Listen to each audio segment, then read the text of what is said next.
Hi, I'm Justin Medic from Melbourne New Royals, and you're watching Gridiron Victoria TV.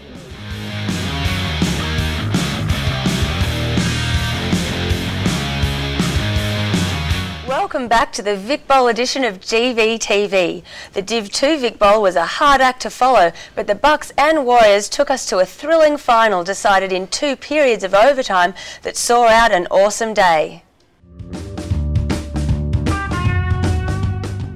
The whole season's been building up to today, and we're about to catch another exciting game between the Bay City Buccaneers and the Monash Warriors. It's been a full-on season. Let's take a look at all the highlights from today's game.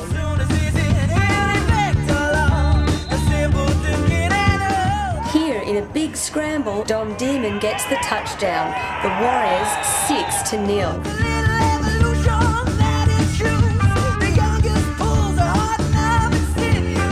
The Buccaneers replied thanks to a great pass from QB John Johnston, levelling the score until this kick for the 1-point conversion. Bucks 7 points to 6. We lost one of our guys early with a back injury, but and that threw our defence out. So, you know, the things happen in games and you readjust, and we did, and that's good. So we're back in it. Very good game. Let's go, baby. Thanks. Pressure was on from the Warriors until the Bucks scored through John Johnson to Evan Norbury for this touchdown, despite cornerback Cisneros' best efforts. And Thomas Bean kicked to make the score 14-6. The Warriors looked close to scoring on multiple attempts, and it eventually paid off. Dom Demon finds Heath Decker right in the end zone for the touchdown, and then at 12-14, right at the end, it's do or die. Decker equalises with the 2-point conversion.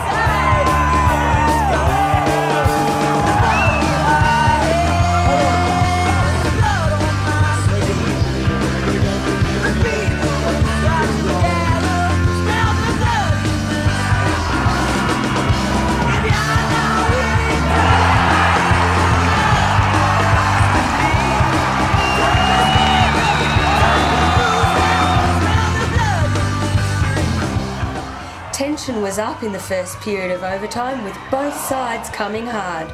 Dom Demon hands off to Heath Decker, which results in the first touchdown in overtime.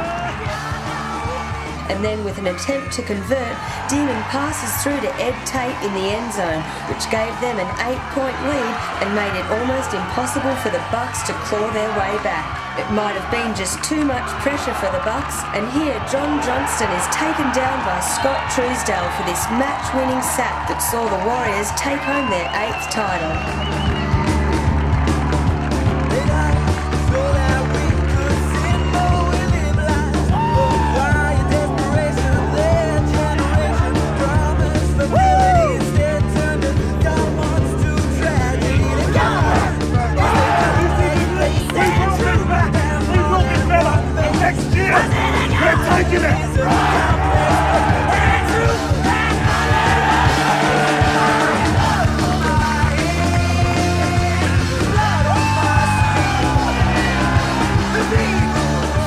Heath Decker took home the MVP, and the Warriors can take home the Vic Bowl for another year.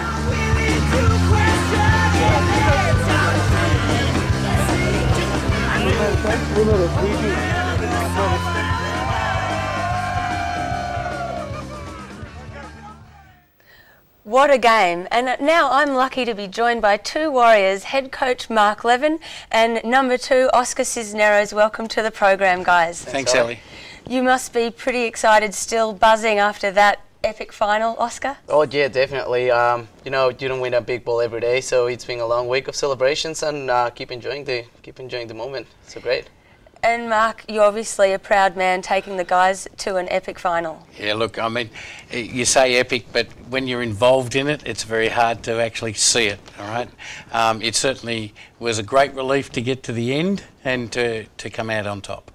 And heading in confidently, you guys had that score on the board quite early. How do you think that things continued on? What were some of the highlights for you, Oscar? Well, I think it's a big ball. Every play is important, but like let's start with the highlight of the 2-point conversion of Hit when he was bumbling the ball. Like, you know, made it really excited, and then that field goal that we blocked with 2 seconds in the game, and in general the 2 final series of overtime finishing it with a sack of number 9, Scott. I think it was a perfect way to finish a game and to win a championship, definitely.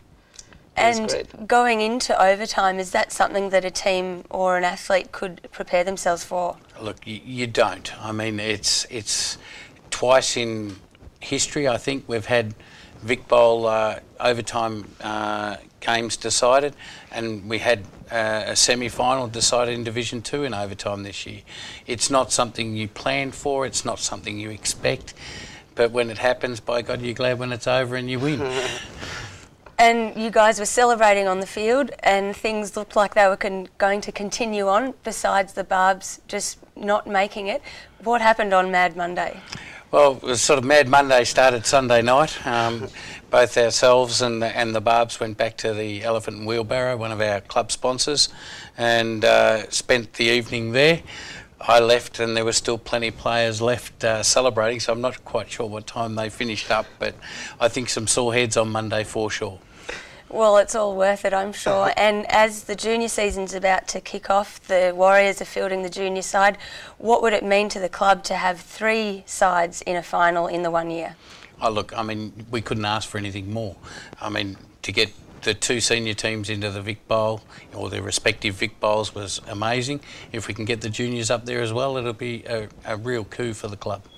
Well, congratulations to both of you guys. Thanks. It was an epic season, an epic final for the fans and the players, no doubt. I hope to see more great things from the Warriors in the future. That's all we have time for today, but you can catch the highlights show on Monday and the highlights from Moorabbin on the GV YouTube page. Until next time, I'm Ali Dean and you've been watching Gridiron Victoria TV.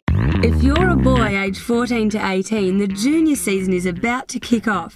Clubs are always eager for new participants, and the Northern Raiders based in the northern suburbs are looking to field a team and need the numbers. Visit the GV website at www.gridironvictoria.com.au if you're interested. Check out our YouTube page for highlights and exclusive interviews. There's always a gridiron game on somewhere, but if you can't find one, there's always Gridiron Victoria TV. Hope to see you soon.